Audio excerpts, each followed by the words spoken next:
মই একচুৱেলি অব্যাহতি বিচাৰিছিলোঁ, মই 2 মাহৰ অব্যাহতি বিচাৰিছিলোঁ। আমাৰ বীৰ লাচিত থানাটো এনেকুৱা সংগঠন নহয় ন মই আমাৰ সংগঠনটো আমি। মই এজন সাংবাদিকলে আজি তেওঁলোকৰ নিউজ চেনেলত মই বহা কথা আছিলে, মই বহিব নোৱাৰোঁ কাৰণে মোৰ স্বাস্থ্য বেয়া কাৰণে মই তেখেতলৈ পাৰ্চনেলি সেইখন মই তেখেতলৈ পঠিয়াইছিলোঁ।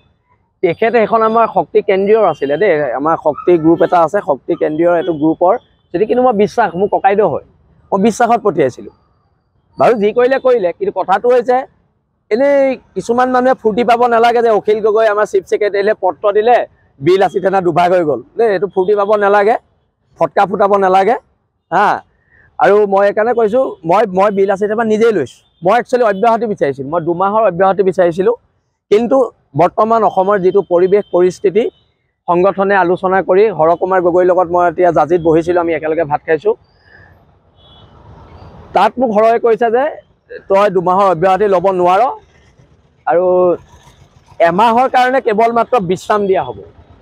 আৰু মোৰ এটা অপাৰেশ্যন কৰিবলগীয়া আছে, আৰু অপাৰেশ্যনতকৈ ডাঙৰ কথা হৈছে মোৰ ভণ্টি আহি আছে।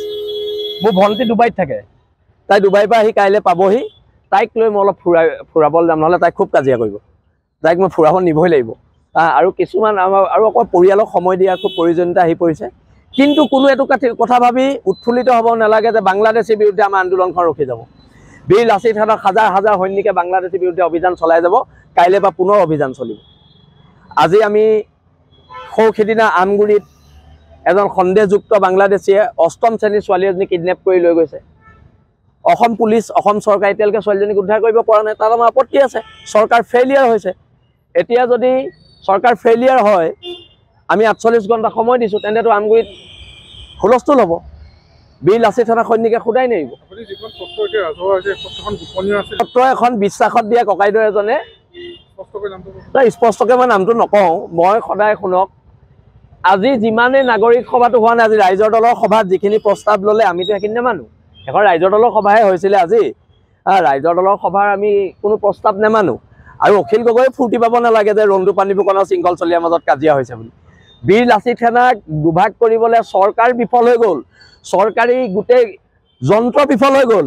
এখন লাভ লেটাৰে বীৰ লাচিত থানাক দুভাগ কৰিব নোৱাৰে। আৰু যেতিয়ালৈকে আমি জীয়াই আছোঁ, বীৰ লাচিত থানাৰ এই সত্তাটো একত্ৰিত হৈ থাকিব। আৰু আজি এইবোৰ যিবিলাক দুষ্ট চক্ৰ দেই, দুষ্ট চক্ৰই যিবিলাক নিউজ বজাইছে, তাৰ পিছৰ পৰা বীৰ লাচিত থানা আৰু ষ্ট্ৰং হ'ব, আমি আৰু একতাৰে আগবাঢ়িম। আজি এতিয়া ৰন্তু দাই ফেচবুক যোগে গোটেই কথাখিনি জনাই আছে, বৰ্তমান মই চাই আছিলোঁ, এতিয়া আপোনালোক অহাৰ কাৰণে মই চাব পৰা নাই, আকৌ চাম। আৰু অনাগত দিনত এখন ঐক্যবদ্ধ সংগ্ৰাম হ'ব। আৰু দেশ আৰু জাতিৰ প্ৰতি যদি ভাবুকি আহে, শৃংখল চলিয়াই বীৰ লাচিত থানাৰ এজন সাধাৰণ সৈনিক হিচাপে নৰিয়া দেহাৰে যুঁজিবলৈ আগবাঢ়ি আহিব। আপুনি ডক্টৰে কৈছে, এইটো সংগঠনে নহয়, আমি নিশ্চয় আমাৰ সৈনিকৰ কাম চলি আছে। আজি যোৰহাটত চলিছে, কাইলৈও চলিব। চলিব, শিৱসাগৰত কিয় নচলিব? শিৱসাগৰত কোনোবাই সিদ্ধান্ত ল'ব, সিদ্ধান্ত এটা জাপি দিব। আমি আজি নাগৰিক সভাত ভাষণ দিওঁতে কৈছে এনেকুৱা মন্তব্য গ্ৰহণযোগ্য নহ'ব। আৰে তোমালোকৰ মতে মন্তব্য দিম নি আমি? নাগৰিক সভাৰ কাম মন্তব্য শুনা, মন্তব্যৰ ওপৰত প্ৰতিক্ৰিয়া সামগ্ৰিকভাৱে দিব। নাগৰিক সভাৰ কামটো কি হৈছে? মন্তব্য শুনা, ভুল কওঁ শুদ্ধ কওঁ, মন্তব্য শুনাহে কাম। নাগৰিক সভাৰ কাম কি আছিলে? মন্তব্যটো শুনা। কথাবোৰ এনেকুৱা নহয় জানো? এতিয়া নাগৰিক সভাই কৈছে এনেকুৱা মন্তব্য নহ'ব, নে কেনেকুৱা মন্তব্য হ'ব তেন্তে? মানে তেওঁলোকে সাম্প্ৰদায়িক কথা। এতিয়া এজন সাংবাদিকে কৈছে তেওঁ নিশা বোলে 12টালৈকে আছিলে, তাত কোনো ধৰণৰ সাম্প্ৰদায়িক ধ্বনি দিয়া নাই। আমাৰ ল'ৰাও নিশা 1টালৈকে তাত আছিলে, সাম্প্ৰদায়িক ধ্বনি দিয়া শুনি আহিছোঁ। তোমালোকে যদি অকল এছাম পক্ষ লোৱা, তোমাৰ সাংবাদিকসকলৰ এটা দায়িত্ব কি? নিৰপেক্ষতা অৱলম্বন কৰিব লাগিব। সাংবাদিকৰ দায়িত্ব, সাংবাদিক জাজ হ'ব নোৱাৰিব নহয়। আজি ইয়াত জাজ হোৱা দেখা গৈছে যে তেওঁলোক আছিলে, কোনো সাম্প্ৰদায়িক মন্তব্য দিয়া নাই। প্ৰমাণ কৰিব লাগিব যে সাম্প্ৰদায়িক মন্তব্য দিয়া নাই। আৰু মই এইটো কথা স্পষ্টকৈ কৈছোঁ, সাম্প্ৰদায়িক মন্তব্য দিছিলে। কিয় ভয় খাইছে আপোনালোকে ক'বলৈ? ভোট ভাঙিব, কাৰোবাৰ ভোট ভাঙিব, সেইকাৰণে ভয় খাইছে। কিন্তু সাম্প্ৰদায়িক মন্তব্যটো দিয়াটো দিছে।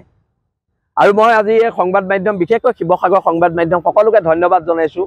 এইকেইদিনৰ জাতীয় জীৱনত আপোনালোকে বীৰ লাচিত থানাৰ প্ৰত্যেকটো কথা খুব নিৰপেক্ষভাৱে দেই, খুব নিৰপেক্ষভাৱে আপোনালোকে গোটেই অসমৰ জাতীয় জীৱনক জনাইছে, তাৰ বাবে আপোনালোকক ধন্যবাদ দিছোঁ।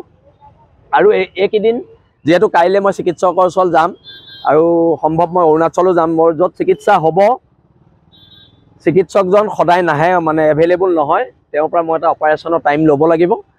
আৰু আমি 9-10 তাৰিখে মই আমাৰ পৰিয়াল সহিত আমি অৰুণাচল যাম আৰু তাৰ বাবে মই সকলোকে এতিয়া মই ধন্যবাদো জনাইছোঁ।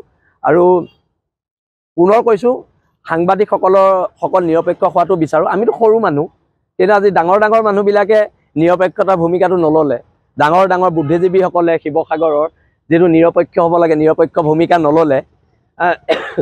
সেইকাৰণে মই কৈছোঁ নিৰপেক্ষ হ'লে ভাল, কাৰণ যিটো সিদ্ধান্ত হ'ব সেই সিদ্ধান্তটো কোনোবা এটা পক্ষত গ'লে, কোনোবা এটা ৰাজনৈতিক মানুহক MLA বনাবলৈ যদি নাগৰিক সভা, গোটেই অসমত গোটেই ভাৰতবৰ্ষৰ ইতিহাসত প্ৰথম এখন নাগৰিক সভা হৈছে য'ত সকলো মানুহে মিলি এজন মানুহক MLA বনাবৰ কাৰণে নাগৰিক সভা দিছে। তাতকৈ দুখ আৰু লজ্জাৰ বিষয় নাই। এতিয়া কথাটো হৈছে দেশ জাতিৰ বিপদ হ'লে ওলাব লাগিব, দেশ আৰু জাতিৰ বিপদ হ'লে, অসম নামৰ মাজনীৰ বিপদ হ'লে ওলাব লাগিব। তথাপিতো মোক অলপ বিশ্ৰামৰ প্ৰয়োজন। আৰু এইটো মোক ৰন্টু দা বা হৰ বা আমাৰ হেমন্ত দাই কোৱা কথা নহয়, এইটো মোক ডক্টৰে কৈছে। আৰু সেইকাৰণে আমি এইটো সিদ্ধান্ত আমাৰ বীৰ লাচিত থানাটো এনেকুৱা সংগঠন নহয় ন মই আমাৰ সংগঠনটো আমি সংগঠন নহয়। মই আমুক, মই তামুক, মোলে ভয় কৰে, মোলে আমুক কৰে, মোলে তামুক কৰে। আমি সদায় আমি হিচাপে কওঁ, আমাৰ প্ৰত্যেকটো ডিচিশ্যন আমি। মই অসমৰ আটাইতকৈ দুৰ্ধৰ্ষ লিডাৰ, মই অসমৰ আটাইতকৈ ডেঞ্জাৰ মানুহ, মই অসমৰ আটাইতকৈ শক্তিশালী বিৰোধী। মই শব্দটোৰে সংগঠন বা ৰাজনৈতিক দল নচলে, আমি শব্দৰে সংগঠন চলে। সংগঠন মানে কি? সংগঠিত এটা শক্তি, তাত মই শব্দৰ স্থান নাই।